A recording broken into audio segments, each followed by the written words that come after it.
guys, thanks for tuning in. This is optibotimus coming at you with another video review. And on today's episode, we're going to be taking a look at the new Hot Toys MMS 358 of Hawkeye from Captain America Civil War. For the package, you have a really cool image of Hawkeye here in the background, and then much like all these other Civil War packages, as you spin the box around, you see the other characters, such as War Machine, Captain America, obviously Iron Man. On the back of the package, you can see the Black Panther, Vision, the Winter Soldier, Scarlet Witch, and then on this side, you have Ant-Man, and then flying around up here is Falcon. But on the back of the package also, you have the various warnings and contact information for Hot Toys.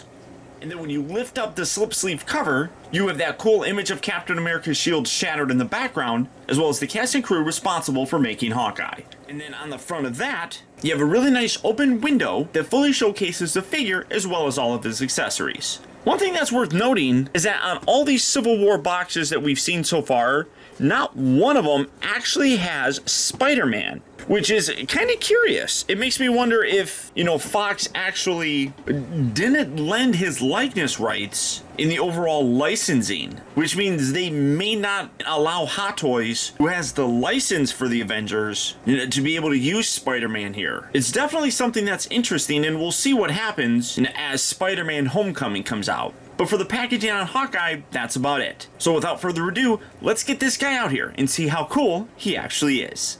Now coming in to take a look at his accessories first, in addition to the 2 relaxed hands that are currently on him, he does come with 5 other hands. And as you can see, the left hand here kind of has this half glove kind of thing going on, whereas the right is fully gloved. Now those are completely different hands that we've gotten from the Age of Ultron version. For the left hands though, you can see, like I was talking about, you got this little half glove kind of thing going on here.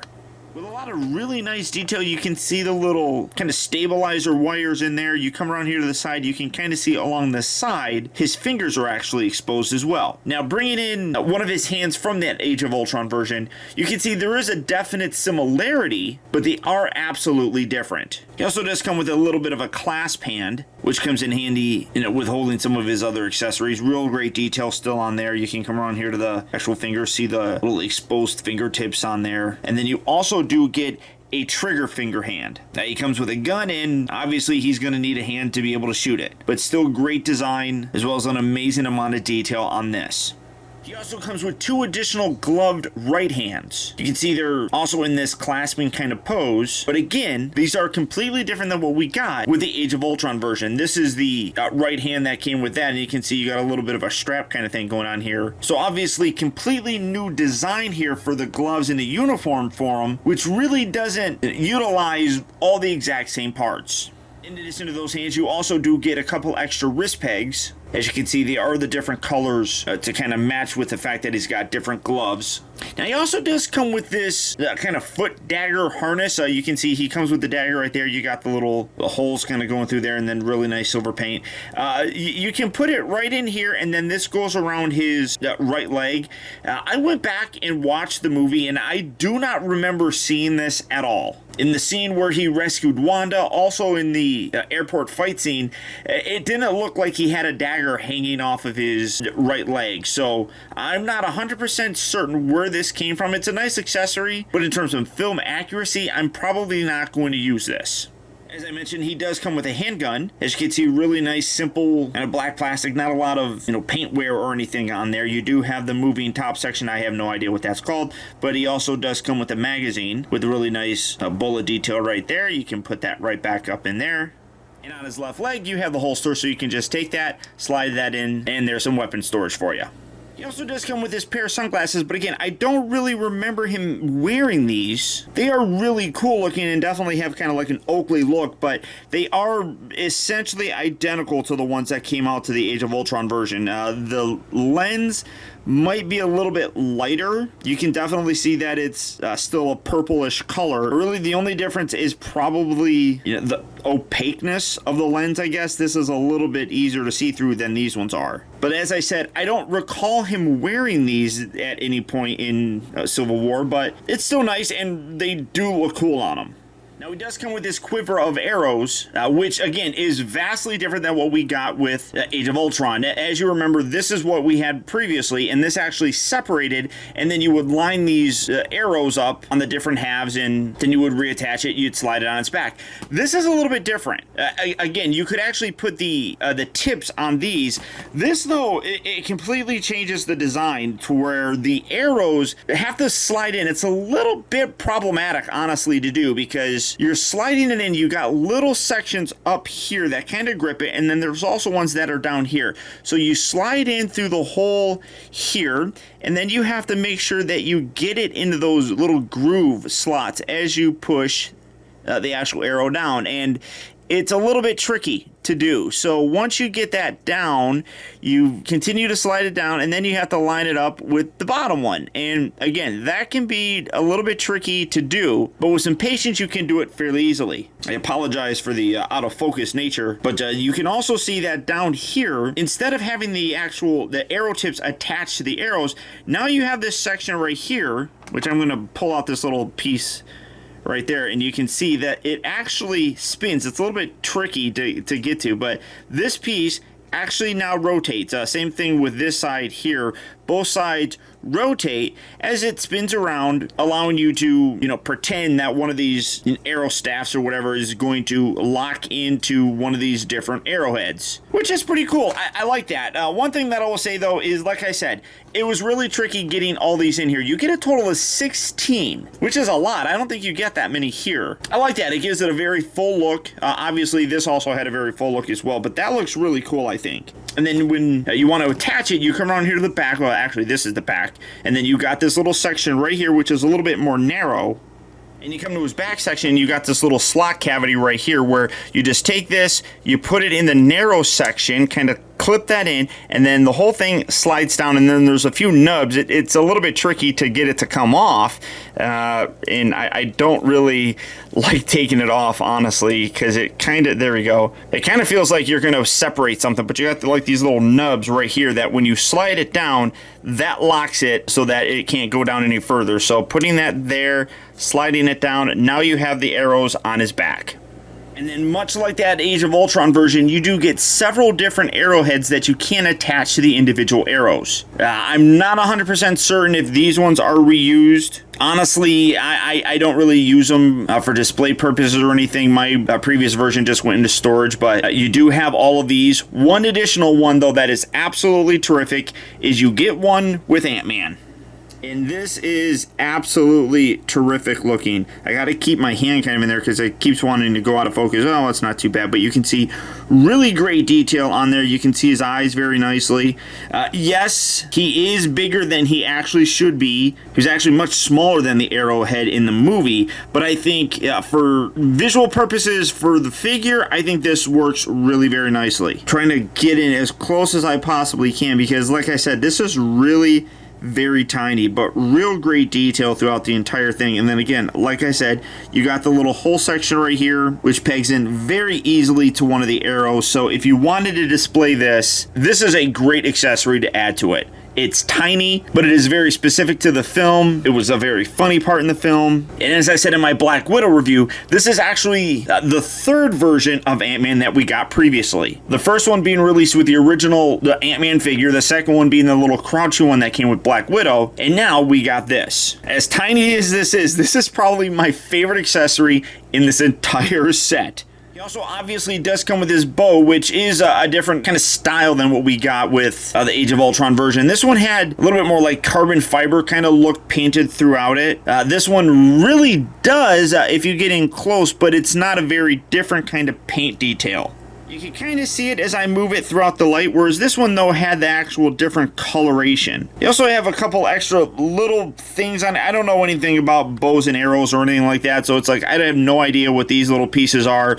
This one didn't have it. This is the one that's specifically designed to fold up, so obviously it doesn't have the string. A very nice string, very good elasticity to it. It springs back very nicely. I wouldn't want to, leave it in a kind of stretched out position for too long because I have no idea idea if that would, you know, blow this out of shape or something, but fairly similar. Obviously, you know, Clint's going to want to be using the best arrows and the best bows that he can get his hands on, and this is probably just an evolution of this one. One thing that is actually cool is this one actually could straighten. Now, one thing that I'm looking at on here, it's like parts disappear. I have no idea how they actually do that, but you got like these little silver bits right here, and then you got little silver bits right down there. So it's like, this is the front section, obviously this is the handle, but it's like it straightens out, and he actually used this as kind of like a bow staff. But for me though, it doesn't look really like anything on this, so it's kind of strange. It's cool and obviously very movie accurate, but I think that this is probably the best. The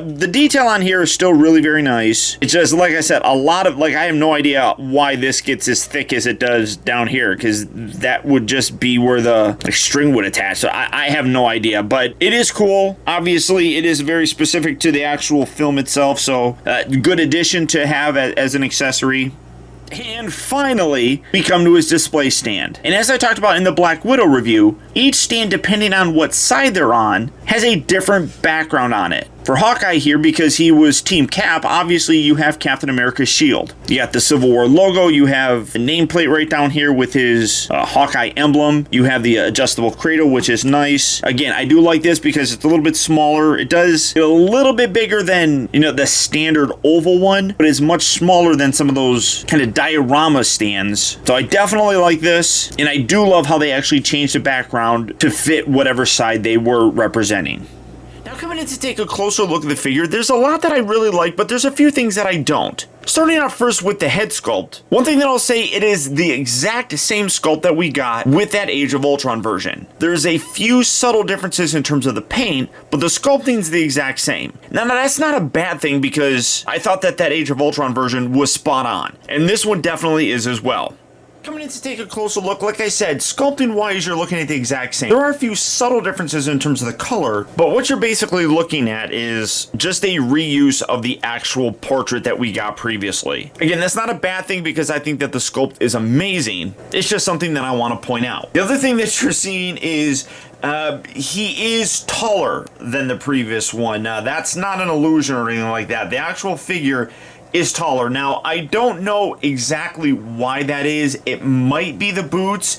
It might be the fact that they actually are utilizing a slightly different neck. All those things are probably contributing to the different size, but you can see body-wise, he is a little bit smaller. So that's why I was saying, like, maybe the boots are adding a little bit to the actual height itself. Because when you take a look at the actual boots themselves, you can see that the Age of Ultron version had a very flat boot to him, whereas the new Civil War one has a little bit more bulky heel. So that may be contributing to some of it. Also, like I said, the necks are a little bit different. The Age of Ultron version had a completely separate neck joint right here. I mean, as you can see, that whole neck section does move, and then the head also does rotate as well. So there's two different sort of things going on there. With the new Civil War version, that's actually attached to the actual body. Now, it doesn't bother me all that much. I just thought it was really strange that the size would be this different. But again, you're also seeing the vast difference in terms of the outfit that he wore. You got that longer jacket here, and then this is a little bit more of almost like a SWAT team kind of thing. Definitely a little bit more militaristic. I do like this style, don't get me wrong. And then you can see that the color is even a little bit different, but that's something that's also a little bit kind of off-putting for me.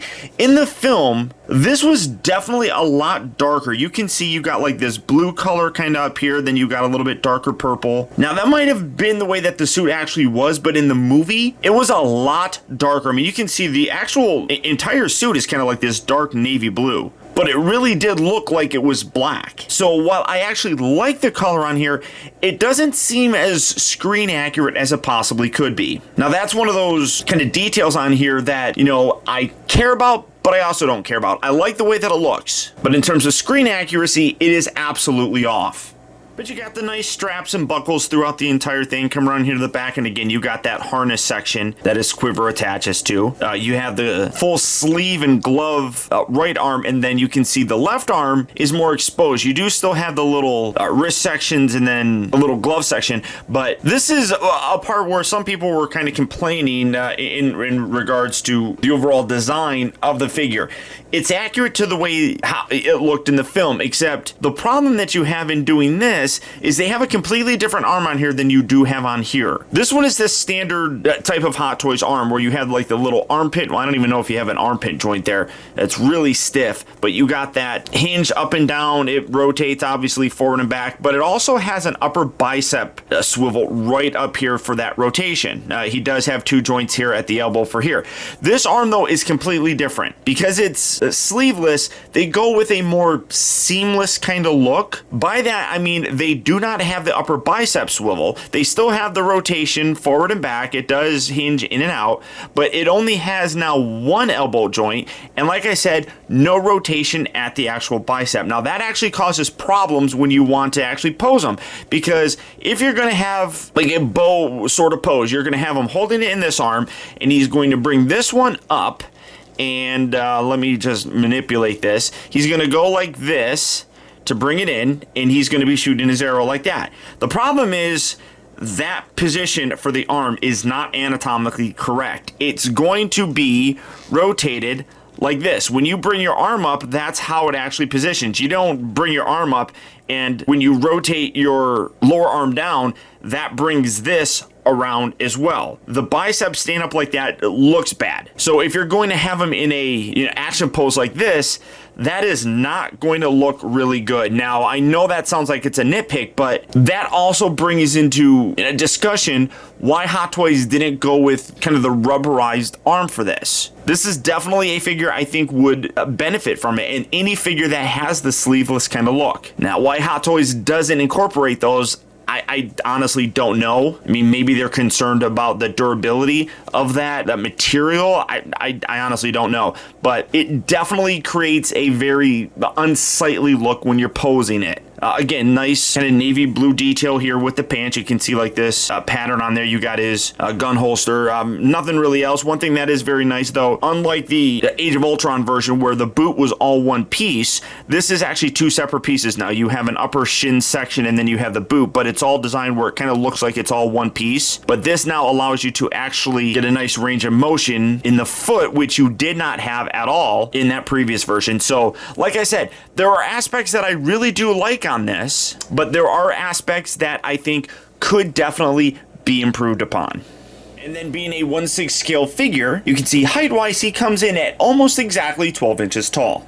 Now for his articulation, the head does have a nice ball joint on it. You can get it looking left and right, up and down, all that kind of stuff. It doesn't have that neck joint that I was talking about before, so maybe the upper body is a little bit different. As I was talking about with the shoulders, it does kind of feel like there's that armpit joint, but the actual bodysuit here does bulk him up. Some people have kind of complained about how his shoulders look a little bit slopey. I think that is mostly due to the rigidness and bulk of the actual costume, because as I'm feeling it here, I mean, it actually does push down. So I think that's just the design of the actual costume. As I showed, his right arm does have that bicep swivel. He also does have two joints here at the elbow. The wrists just are on those wrist peg joints so you can get him moving forward and back. They also rotate. Left arm just hinges forward and back. It rotates. It does rotate here at the elbow, and then it does hinge forward and back, but it does just have that one joint. And then the wrist has that same range of motion. He does feel like he's got a lower waist joint. I can't really tell if he's got that upper diaphragm joint or if it's just all coming down here. Again, the suit is fairly rigid in this area, so it's kind of hard to tell. The hips move forward, they move back, they move in and out, they rotate at the upper part of the thigh.